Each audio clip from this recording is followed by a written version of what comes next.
Greetings, everyone. This is Being in the Middle with Blagica and Carolyn Kmet. And Carolyn is joining us with being on the road from an amazing trip, which we'll talk about. She's currently in, where are you? You're in Big Rapids right now? Big Rapids, just by Fair State University. And you're coming back from your what? What are you coming back? I do every year I do a solo camping trip, and I'm coming back from Petoskey, Michigan. So it was beautiful. 5 days. I was camped right on in Magnus Park. It was beautiful. And you do this every year? Yes. Okay, so before we go into like Carolyn's like yearly trips, which are amazing, and big to talk about, let's first introduce you to Carolyn Tang Kmet. So Carolyn and I met years ago during the craziness and the awesomeness that is digital marketing, and how I've met many people I've been reconnecting with, and we have similar interests and similar backgrounds. But Carolyn went on to take the affiliate program and the digital marketing program at Orbis that I had first initially started out with, and just took off from there. She went on to lead affiliate marketing at MoveOn, and she was also the CMO at AIM at All Inclusive Marketing. And then along the way, knowing Carolyn, because Carolyn is also, if I may say, kind of a nerd. You are. Went to Northwestern, and she always had this kind of data academic vibe. Like Carolyn and I, we always got along. We always joked about things, but you always had this inquisitive type of vibe. And then you went to teach at Loyola. Mm-hmm. And now, Carolyn, what are you doing, and what is your focus? I am now full-time faculty at Northwestern. I teach on the integrated marketing communications faculty. I focus on digital marketing and data storytelling and marketing technology. I work with both the graduate and undergraduate students, and I got to tell you, it's probably the second best job I've ever had in my entire life. I'm hearing a lag in my audio. Do you know what that might be? If there is a lag in audio, the good thing about this software is, for those who are watching now, there might be a lag, but the playback will be clear. But I'm hearing my own lag. So does that mean I don't hear any okay, feedback. I'll just ignore it then. So yeah, so I'm teaching, and I honestly I hated college, and I had no idea that I would ever become a professor. It's something that I kind of fell into when I graduated with my MBA from Loyola. I had a mentor who was very near and dear to my heart, and he called me up in a tizzy one day, and he was like, "Carolyn, I need a favor." And I said, "Sure, Dr. Benton, anything you need, I will do," because he's done a lot for me. And he said, "Well, there's this class that's going on, and the guy who's going to teach it just dropped out, and I need you to teach it." And I'm like, I've never I've never done any of this before. He's like, "That's okay, you can do it." I'm like, "Oh, all right, sure, no problem." He's like, "Sign here." So then I signed, and then he's like, I said, "Where's the syllabus and the textbook?" He said, "There is no syllabus, there's no textbook." I'm like, "Lectures?" He's like, "There's nothing. I'm like, "Oh my God." I had to like do everything from the ground up, and that was probably the hardest thing I have ever done in my life, but I ended up loving it. And at that time, it reinvigorated my love of marketing, because it was a marketing class. And sharing the knowledge of what we had done in corporate with the next generation excited me again. Having those conversations with students about, why are you doing this? What is the strategy behind this? It made me think about things that we were just doing automatically. And it made me think through the why again, and to share that with people. And I loved it. And I was doing it for probably $4 an hour. So yeah, I was working full time, and I was teaching. And I realized that I got to a point in my life where it was just so much. I think I had achieved everything that I wanted to achieve in corporate, and I gotten to the point where I think I wanted to grow on the academic side and kind of help that next generation. Eventually, I joined Loyola's faculty full time, and then I was going to finish out my career there. Randomly, one of my old professors from Northwestern reached out to me on LinkedIn and said, "Hey, do you want to have lunch?" And so he and I chatted back and forth. We were trying to set dates. And I think happened is that conversation via LinkedIn triggered an ad for the position I'm currently in at Northwestern. So I did marketing on LinkedIn, got me for this job. And I texted my friend Charlotte and I said, do you think I should apply for this job? Because it was 100% what I do. It was data storytelling, it was marketing technology, it was entirely my wheelhouse. And at Loyola, I was teaching information systems, which is kind of the analytics side, but not as much on the marketing side. Whereas this job at Northwestern was 100% what I do, what I eat and breathe and just lived. I asked Charlotte and she was like, Carolyn, if you don't at least go for it, you're always going to wonder. And so this was November 17th. I looked it up. November 17th is when I found out. November 27th is when the applications were due. Between that, we have Thanksgiving.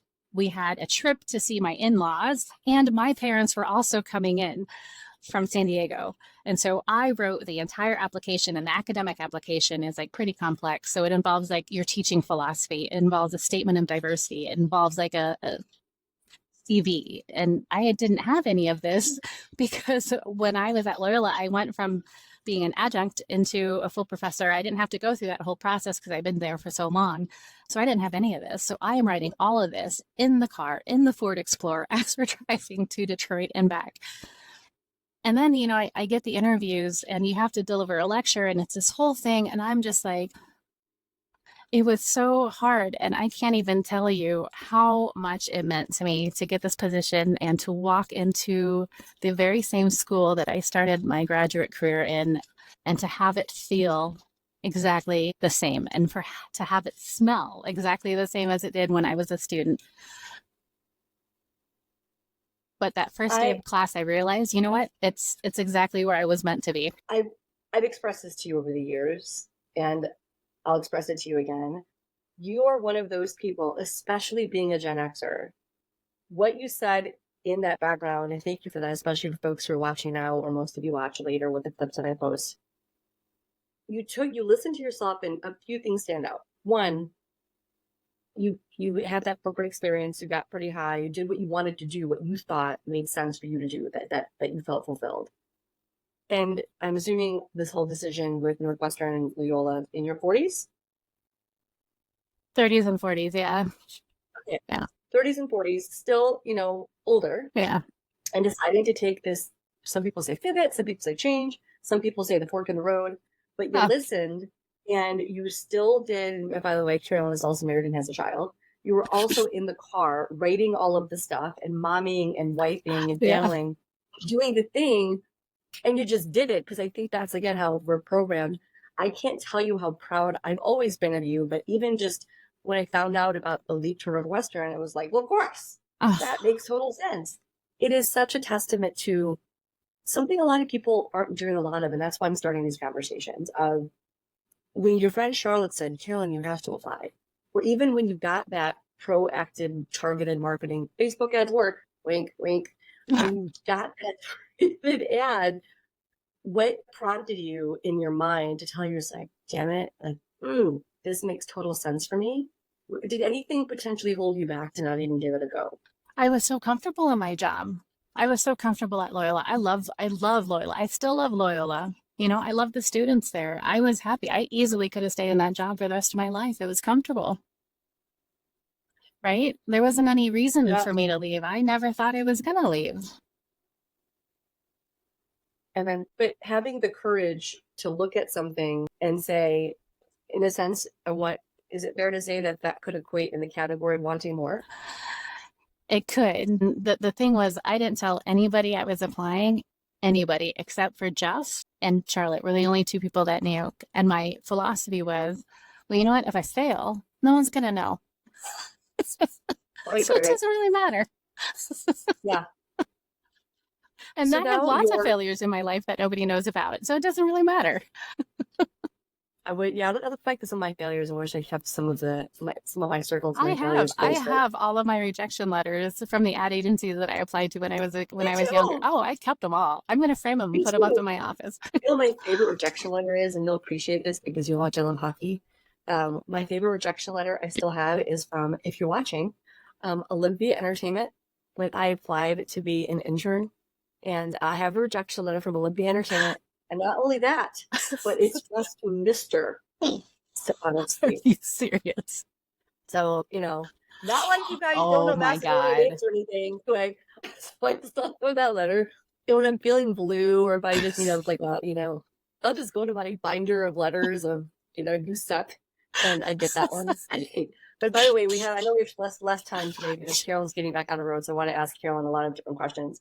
So before you went into corporate, we also know each other from the early days of digital, and you mentioned the generations of taking all the knowledge you have from our generation to the next generations. What do you wish existed when you were 24, 25, 26, when it came to tools or support systems within the industry that 24, 25, 26 year olds have today didn't exist when you were starting out in the industry? The early days of Orbitz or Groupon or collectibles today. What do you wish you had tool wise as a somewhat fresh grad? Oh, you know what? I'm going to say that we had a lot. I think we had a lot. And I think the advantage that you and I had is the mentality of adaptability. I think that because there were so many changes that our generation experienced, like the leap from going from a rotary phone to a flip phone to a pager to a flip phone, like we adapted so much. And I think that adaptability made us really good during the e-commerce boom. So I would think that this current generation doesn't necessarily have that adaptability. And I think you can see that a little bit in the resistance to AI. So I'm going to flip that question and say that there are things that I wish that the current generation has that we had. Going the other direction, I guess I wish we had AI, because I think that if you took our mentality back then, and if we had AI, maybe we would have solved it quicker, maybe. Right? That would have been really interesting. I don't think we would have been as fearful of it. No, if I had AI when I was 24, 25 years old, Totally different, Caroline, right? we would have. I envision if you and I had AI at 24, 25 doing those jobs. You know those cartoons when you see the cartoon character with like fire coming out of its butt? Yeah, right? I can envision us at our desks in the double-click ad server with fire coming out of our butts, with all the digital marketing and ads and stuff we had to do, and the manual things we had to piece together. God, seriously, creative right? taglines. How many permutations of the following ad can I make with a graphic designer? Chicago, Las Vegas, 159 Oh my on God, American right? Airlines. And it just, I think that's the adaptability, I think, is huge. That's a big one. That piece of insight, I really want to hone in on that, because it's almost as if we had no choice but to just go with it. right. And The bubble. I want Yeah. And so many people getting laid off, right? We had to deal with and we had to continually reinvent ourselves over and over and over again, continually. And so personal branding was so important, not because we wanted to, but because we had to. It was a necessity. Yeah. And I Okay, think, let's talk about the personal branding, because another piece of feedback I'm hearing from folks our age in PR communication, some education, business in general, is the fear of personal branding at this age. Of, how do I talk about myself? I look at people's CVs, I look at their backgrounds, and I think, oh my gosh, you have all this experience. Holy cow, you did this, you did that. Just this week, I spoke with a buddy of mine from high school. He's very shy, so I won't provide his name. We reconnected, and we caught up. We had a virtual chat. He's based out on the East Coast now. I was blown away by what websites you and I used that he built with people. And I'm just like, dude, I had what? Because again, like, talk about it. And I'm just, what? Our generation, because of the adaptability, I also think we just head down, get her done. Yeah. And I think it's a shock to the system with today's job market, where many Gen Xers, especially women, aren't used to pumping the chest. That's so true. Of accolades. What are your thoughts on that? And how do we change it? I think it's a cultural thing too. We didn't have social media. There's something we didn't have back then. We didn't have we had very basic social media, but we also didn't talk about ourselves as much. It felt weird to post things about ourselves on Facebook. I look back on my old Facebook posts I felt weird posting things about what I did. And I still feel weird about posting about my accomplishments on LinkedIn. I still feel very strange doing that. I think it was very much a cultural thing. And Yeah. the idea of personal branding, I mean, that wasn't even a term, I think, back then. Mm, no, it wasn't.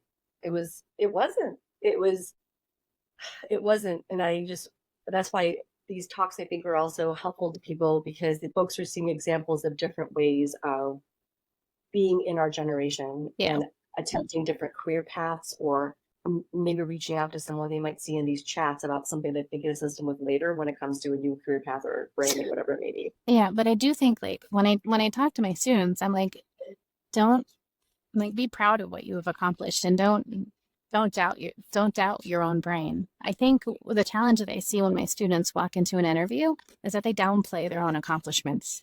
And because they think that they're students and they work on these live clients, and they think that just because it's a school project that they downplay it just because they got a grade on it. I'm like, well, it's still a live client. You still put together a campaign strategy. You still put together metrics. You still measured it. You still did everything. You still got feedback on it. You still, that's Yeah. that's work. Like, don't downplay that. And just because you got a grade on it. So I think, Well, let's touch upon that because I think what you just said, could it be that your students are so used to expressing oneself without verbal communication and just this between, you oh, know, that's between, interesting. their peers, or even if they're emailing somebody back for a job, it's still written communication and not verbal. I do feel like our generation had more of that IRL, Huh. social experience, even exchanges with folks. And I wonder if that goes into the younger generation's inexperience in having real life societal discussions with people. Because they're so used to just posting it and not getting that feedback on it. That is fascinating. I wonder if and that's why, again, when folks ask you about, why you're focusing on Gen X, well, it's not saying that other generations don't matter, but I think that there's so much to celebrate about what we've done, and that most folks are 40s, 50s. There's so much more road Yeah. and leeway or exploration. Yeah. I'm not saying everyone has to change careers and vocations, but there's so much that we did, and there's so much more that can be done. But I think there's just this, it's understandably so, fatigue because of what you said, the adaptability. We've always been adapting, adapting, adapting. The other day, someone said to me, when can I just relax? When can I just relax? Which brings me to my next topic I want to talk with you before we have to end in the next 15. When can I relax? And they're saying it and framing it around this notion. They have young children. One is prepping for college, and they also have aging parents. So to them, not being able to relax and be in their prime of life or whatever, travel, whatever it may be, there's these other stressors. How are you managing this really amazing career and this step change in I don't. academia these last decade? How are you managing? Because If at all. I'm first of all, I'm not, but somebody once told me the idea of balance is not that you're getting 100% in everything, right? The idea of balance is that you're balancing across the board. Maybe you're 50% here, 50% there, 20% here, 20% there. It's that you're getting a little bit in everything, and that's what balance is. And if you think about it from an economics perspective, we're always striving towards equilibrium, but we never actually get there. It's always just a little bit over or a little bit under, but we're always just gradually approaching it. And if we can just accept that we're always gradually approaching it, everything becomes much more stable. So we just That's a accept great the fact, approach. yeah, we're approaching equilibrium. We're never actually going to reach it, but as long as we keep taking steps towards it, it just gets more stable. And so when I take these solo camping trips once a year, it gives me something to look forward to. I know that I'm guaranteed 5 days of time off where I really significantly reduce. I don't bring my computer with me. I do bring a tablet and a phone. I do get a campsite that has low HP, but I don't rely on Wi-Fi, and I put my out of office messaging on, and I guarantee that I have time to myself, and I prioritize that every year. And I didn't do that all the time. This is probably my 5th year doing it, and it is really important to me, and that helps me out. It does make a difference. I agree. Last year I went to Maine. Yeah. I did bring the laptop to write, but it was one of the best things I could do. And I know that many folks may not have the time to afford to do it. And one thing I also want to note to folks, the way Carolyn does it, she mentioned camping. She has this wicked setup I kept with out of her my Prius. Prius. Yeah. She converts her Prius. It has this, Carolyn, give me the term, this camping app. You basically make your Prius a tent with Yeah. that apparatus on top of it. Yeah, so I fold down one of the back seats. I turn that into a bed. My other back seat becomes my living room, and then the hatchback becomes, I add a tent onto the back of that. I mean, it becomes a camper. It totally becomes a self-contained. The cool thing about the Prius too, and you'll know this because you have a hybrid too, is I don't even need electric. I can leave that thing on the entire night, and it's a climate-controlled system because I can run the AC off of the hybrid battery, and every time the hybrid battery gets low, the engine will kick on to recharge the battery, and so you can run the AC on the whole night. And from that, I can also just use all of my plugins and charge my phone, and I can bring like my battery pack and use that for my laptop. I mean, it's entirely self-contained. I could go totally off-grid if I needed to, but it's easier to take out of sight with electric. But yeah, Prii, phenomenal. This is a 2013 car. I'm probably going to keep it. It's only got like 120,000 miles. It's probably going to go for another like 150,000 miles. I love it. It's fantastic. Wow. Totally paid off too. If this doesn't work out, you could just have your own affiliate site about, you should outdoor camping. There are other people. There's like a tiny little niche of Prius campers, and there's even like this other guy. I follow him. He started an entire company, Prius off-roading, but they actually manufacture things to take your Prius off-road where they have like lift kits for a Prius so that you can take it off-roading. It's pretty awesome. Okay, I need to, Mary Barra and the GM crew and the rest of the Detroit people need to step up with what we're talking about. And let's talk about motherhood. So you have an amazing person in your life, this amazing little girl who isn't so little anymore. Oh my gosh. Every time you post and send her pictures of her, I feel like she's 16. And she's just, I don't know how our kids grew up so fast. The last time I remember, you and I are still on our orbits days. You and I have not aged. Yet somehow we have these children that have grown up. With that, we're kind of like Mary. The kids just appear. I see him totally. I'm watching. This is us all the time. We're just live streaming it for you. But as I'm getting older in my Gen X body, from a health perspective too, there's things that I'm glad that the people are talking about now as women, things that our moms go through that people didn't talk about as much. Perimenopause, menopause. It is interesting going through that process right now, having a daughter, because of the hormones that she has. So you have me, and then you have her. I don't know if yours is there yet. No, she's not there yet. She's getting the emotional swings though. And then talk a bit about, I love how you mentioned, balance and getting to balance. Nothing's ever going to be, equilibrium. I love that. And I think you could probably attribute that type of advice to being a mom and being a parent. But what advice do you have for parents? Because you see so many students in their 20s, younger people, you're also a mom. Give us your insight about, answer any way you want, AI and technology, and the way that younger people use it today, and what your thoughts are on suggestions or limits, anything you want to talk about. But you see, I love AI. So many ages.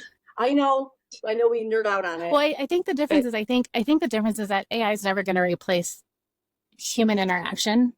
It's going to make our lives a lot easier. And I think that next generation is a lot savvier about it, where they're using it to. You can tell. I can tell when one of my students uses AI to help them write something, because there's no human element to it. There is no personal story. There is no personal experience. It's just a list of facts. And I'm like, that's great. I want facts, but I also need to be able to relate to it. In order to relate to something, it has to have that human touch and that human experience. And AI is never going to be able to insert that. in a way that you can feel it, that emotional piece. And I think that as parents, we need to ensure that our children, we need to cultivate that emotional piece in our children so that they know how to use AI and they leverage it and they love it and they use it. But they also know that the thing that makes them valuable is that emotional piece, that human piece, that experiential piece. And that's a piece that they're bringing into corporate. And that's a piece that our students are bringing in, that strategic piece, the piece that creates the prompt, the piece that edits the prompt, the piece that develops the prompt, because AI can't do anything unless we give it a prompt. Yeah, folks. I mean, Yeah. I sometimes ask for prompts, and I just tell people I talk to it like I talk to my coworker. Yeah, tell it to do something. And one more question about tech when it comes to, what you see in school, having a young woman in your life. This may be a loaded question, but I say that because at one point in time, you and I were part of the ecosystem of making companies and brands a lot of money with digital ads and, targeted advertising and whatnot. I'm not saying that's bad. I mean, I still use it, but we're part of that ecosystem to build these social platforms what they are. And now we're still in the business, but kind of not. How do you go about limiting technology or talking to your daughter about, you mentioned emotions and self-love and how she uses these social platforms? What are your thoughts there? When she is allowed to play Roblox, but only with her friends and people that I know that she has met, knowing the difference between what is real and what is inflated are conversations that we've had. And she's only 10. So the idea of like stranger danger is still something that we talk about. But at the same time, I want her to also not be afraid of talking to people that she doesn't know. So I think it's creating the sense of like, when does something get weird? I like that. Teaching that, I like the notion of teaching a child instead of having that negative, don't move, flip it with, let's talk about when this gets weird. Because I think that's such a great way to frame it and not have it so in their face and scary and have that confrontation. You should have told me that 2 years ago. That would have been helpful. Should have asked me 2 years ago. I don't think I was thinking about it 2 years ago. She was 8.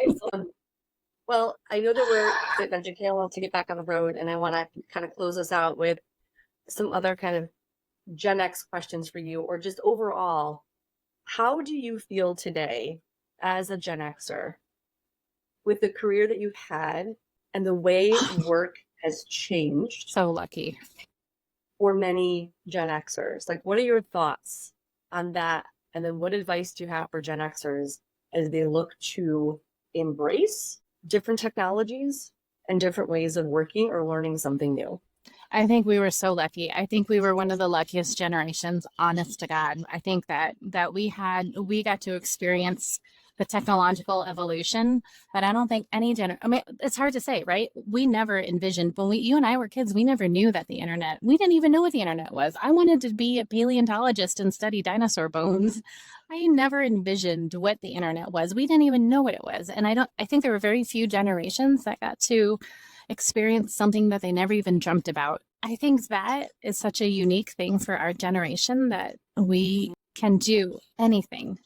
That mentality enables us to do anything. So if you want to make a career change, if you want to try something new, I have so many friends that I'm just going to call him out, John Levine, right? He's like, I think I'm going to act. Total career change. And he's doing it. He's succeeding at it. I have another friend who's like, I want to be a photographer, also a digital marketer. Who's like, I want to be a photographer. Did it. Selling his work, being successful. I have another friend who's like, I want to be a painter.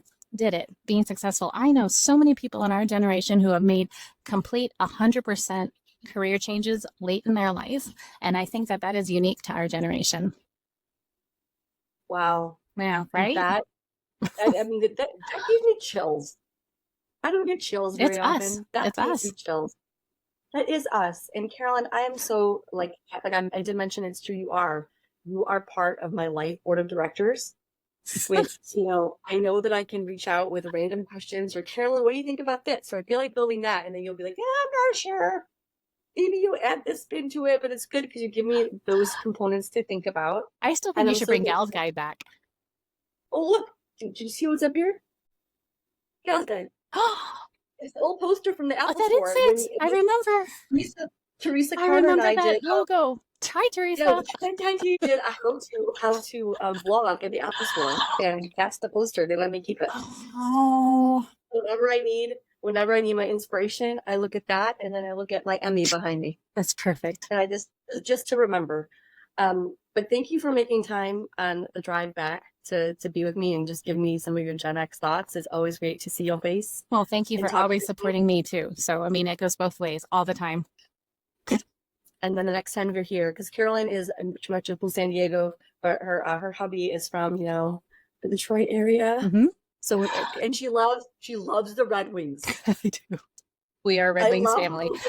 Love the Red Wings. Well, have a safe drive back. Thanks, Tang. Thank you. I'll see you later. Bye. Bye.